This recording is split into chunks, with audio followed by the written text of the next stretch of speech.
xaflad ballaaran oo si heersaraa loo soo agaasimay loona qabtay dufcaddii labaad ee ka qalin jabisay macadka barashada luqadda carabiga ee aljaziira magaalada burco ayaa ka dhacday hotel deer ee bartamaha magaalada burco waxaana ka soo qayb galay culimaadudiin waalidiin madax dhaqameed mas-uuliyiin ka socday wasaaradda waxbarashada maamulka gobolka togdheer qaar ka mid a madaxda jaamacadda alnajaax ardayda qalin jabisay iyo marti sharaf kale ugu horeyn waxaa ka hadlay munaasabadda maamulaha macadka aljaziira aadan cabdilaahi cumar oo ku hadlayay luqadda carabiga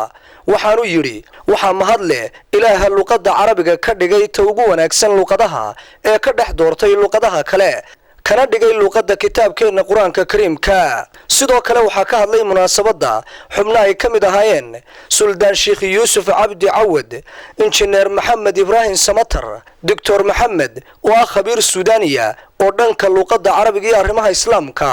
barana ka jaamacadda alnajaax ونبدأ بالبرنامج الآيات القرآنية يتلوها لنا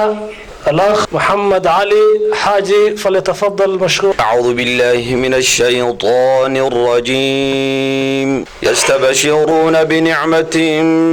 من الله وفضل وأن الله لا يضيع أجر المؤمنين. الحمد لله الذي جعل العربية أفضل اللغات واختارها من بين اللغات لتكون لغة كتابه العزيز وبفضله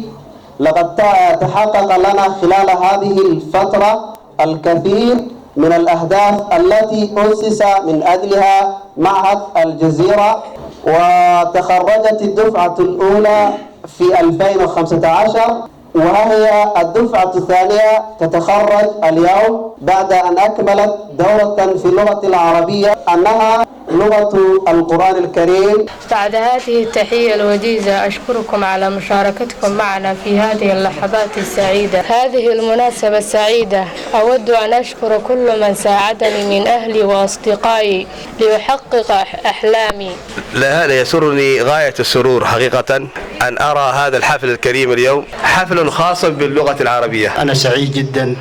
بأن أحضر هذه الاحتفائية بتخريج كوكب نيرة من طلاب معهد الجزيرة. معهد الجزيرة معلمين تودا شرفت بدن إذا أردت يا أساتذة جامعة النجاح كصعدة مرت شرفت قيمها بدن مدرسة كسوق قيب شيء خيارة الصحافة لما أنتم حتكون السلام عليكم ورحمة الله وبركاته. وحفر حد يا رنتي إن لقى بسده احتفالك يدبالدقة إن أرديدا تخرج جيزة. waxaan u maleynayaa aljaziira waxaa loogu magacaabay dee qanaad kale qanaatu aljaziira waa qanaadkii luqada carabiga soo nooleeyay weeyaa waqtigan aan joogno luqada carabiga iyadoo oo Soomaaliya ama Somaliland kasii baaba'aysa waxyaabaha saacado waxa kamid ah in la dhageysto oo la helo TV ku baxa afka carabiga ardaydan farxad leh qalin jabisay aad iyo aad baa gobol ahaan aan ugu faraxsanahay. gabagabadii munaasabadaasi waxaa shahaadooyin la guddoonsiiyey ardaydii ka qalin jabisay dugsiga barashada luqadda carabiga ee aljaziira. cali daahir maxamed boos TV Universal Bro.